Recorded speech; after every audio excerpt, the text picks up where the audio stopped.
isa-isahin natin, mga kasawsawan. Narinig nyo, sinabi ni Christopher ay ang mga sumusunod.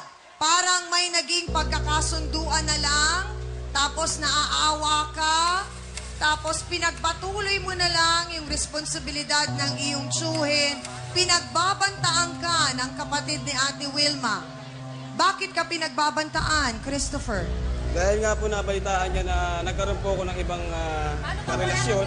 Magpapalaman sa inyo. So, ang gusto naming malaman lahat ay, ito yun Christopher. Kung talagang malinaw pa sa sikat ng araw dito sa Davao, na kayo ni Ate Wilma ay may relasyon, bakit nagawang tumibok ang puso mo by Donna Cruz sa kanya? Pagka nagdadala po siya ng... Sharam, jaram, shum, jaram. Sharam, jaram, shum, jaram. Bakit? Sige, paliwanag ka. O gusto mo doon tayo sa pulisya mag-usap? Joke. Siya po ang nagdadala ng merienda, nakabukod na po yung para sa akin. Special po yung pagdadala niya. Gaano po ba ka-espesyal ang pagkakaabot ng merienda? Christopher! So para ang sinasabi mo pa ngayon, hinakit-hakit ka? Hindi, talagang... O gusto mo rin naman, ikaw ang nanligaw Sinadya ko rin po na mahulog din yung loob niya sa akin. Dahil, Bakit mo sinadya? Makinig ka mabuti, Ate Wilma. intention ko po talaga na maging kami. Intensyon mo na maging kayo. Paano siya? Yun nga po ang nagiging problema, hindi niya nga po matanggap. Hindi niya matanggap. Abay, Kuya Christopher, kahit ipaglatag pa natin siya ng pulang carpet, magpalagay ka ng tsubibo, ay hindi rin niya matatanggap talaga. Kasi ang iunawa niya, kayo. So bakit ka nanligaw sa iba? O napipilitan ka lang sa pakikisama mo kay Ate Wilma? Unang-una po, wala naman po naging bunga sa pagsasama namin. Hindi yun. Pero kasi, ang interpretasyon ni Ate Wilma, kayo. Mag-asawa kayo.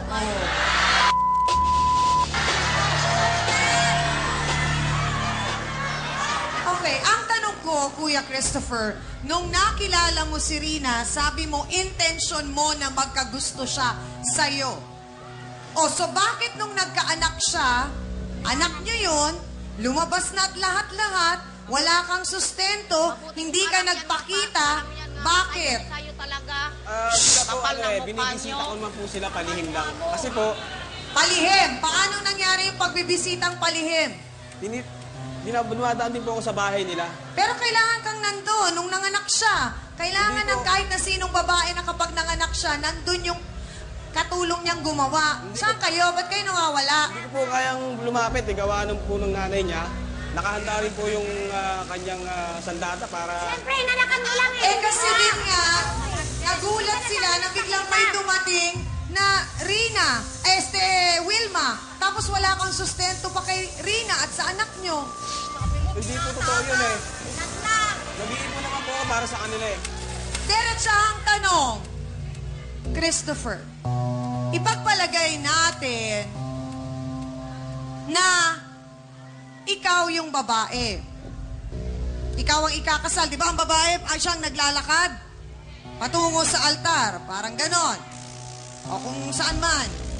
Kung garden wedding ba ang gusto nyo, Pagpalagay natin, ikaw yung lalakad. Nandoon sa dulo, sa kanan mo, si Ate Wilma. Sa kaliwa, si Rina. Sa paglakad mo na yon, kanino ka pupunta?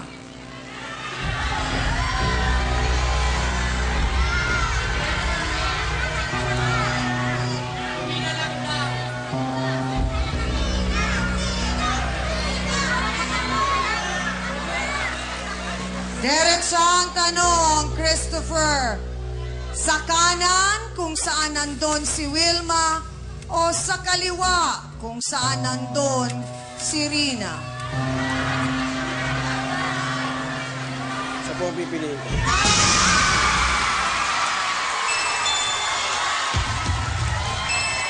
Bakit? Bakit kay Rina? Bakit Bakit sa kanya? Malaki po ang pananagutan ko dahil may anak po kami. Kapal ng mukha mo. Siguro marahil po sa tulong ng ating trio tagapayo, dito po sa counseling na ibibigay namin sa kanila, mas maliliwanagan po si Ate Wilma na tanggapin kung ano ang magiging katapusan nila ni Christopher at kung talagang ang magtutuloy-tuloy si Christopher naman at si Rina, sana rin maunawaan nila ang kanilang mga obligasyon sa sarili at sa kanilang anak na rin.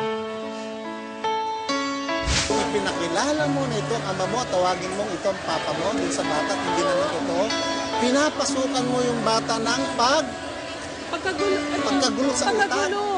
Alam mo yung na yun, crimen ngayon yun, yung Republic Act 7610, child abuse. Ay yung lilituhin mo ang pag-iisip ng isang bata, lalong-lalo ka na, ikaw ang magulang. Pakawalan mo na to, pakawalan mo na, ha? Pakiusap namin para hindi kayo... Pakiusap kami. Alam mo, yung nagsasakripisyo, hindi naman ibig sabihin... ng Diyos, di ba? Hindi naman ibig sabihin yun ang naapi. Oo. Magsakripisyo ka para sa benepisyo ng iba. Pinagpapala ng Diyos. Na maganda yun. Mukhang sa counseling pa lang ay may mga nangyari na at naiwang mag-isa si Ate Wilma. Hindi naman natin gustong maging gano'n ang pangyayari, Attorney Ben, pero mas naunawaan po ba ng ating mga bisita itong problemang kanila pong pinagdadaanan? Totoo po yan, Chang, at mukhang nakumbinsi po natin si Wilma na palayain na lang itong si Christopher. Aling Wilma, alam mo, maganda sa tao na tayo ay nagpapatawad. Maganda sa kalagayan ng tao na tayo ay matutong magbigay alang-alang sa kabutihan ng iba. Sapagkat, sabi nga, may balik yan. At ang balik niyan ay kagandahan sa'yo. Ate Wilma, alam mo, ayusin mo yung sarili mo na maging mabuti kang magulang. Kasi hindi mo kailangan ng lalaki dito. Ang kailangan mo, yung maging magulang ka para mapabuti mo ang iyong anak. Just the same sana, Christopher, alam mo, kanina medyo nagkakaroon ka pa ng yung pag-aalinlangan. Ngayon, ang isipin mo, tatay ka, maghanap ka ng trabaho at gawin mo at tuparin mo yung sinasabi mo na pangako mo dito kay Rina. Yun lang nang sa ganun ay mapaayos ang iyong pamilya. Yun lang po. Ate Wilma, tayong lahat po na nilalang ng Diyos ay may kalayaan po. So hindi po natin pwedeng sikilin, sakalin ang isang tao at pilitin na mahalin ka. Dahil isang tao kapag mahal ka, kusang lalapit sa iyo. So palayain mo na po siya. Salamat po. Maraming pong salamat sa ating trio tagapayo. Alam mo, Christopher, sana lang matapos yung pakikipag-usap mo sa ating trio tagapayo ay mas naliwanagan ka na may mga bagay na kailangan mong bigyan ng prioridad. Ang anak mo kay Rina, kadugo mo yun, Christopher. Ikaw ang ama nun. So, ibig sabihin, may responsibilidad ka sa batang yun. Hindi naman namin, kumbaga, inaano na magpakasal kayo kagad, hindi. Maging malinaw lang muna sa iyo kung ano ba ang dapat mong pahalagahan sa buhay. Kasi kung sinasabi mong naawa ka kay Ate Wilma,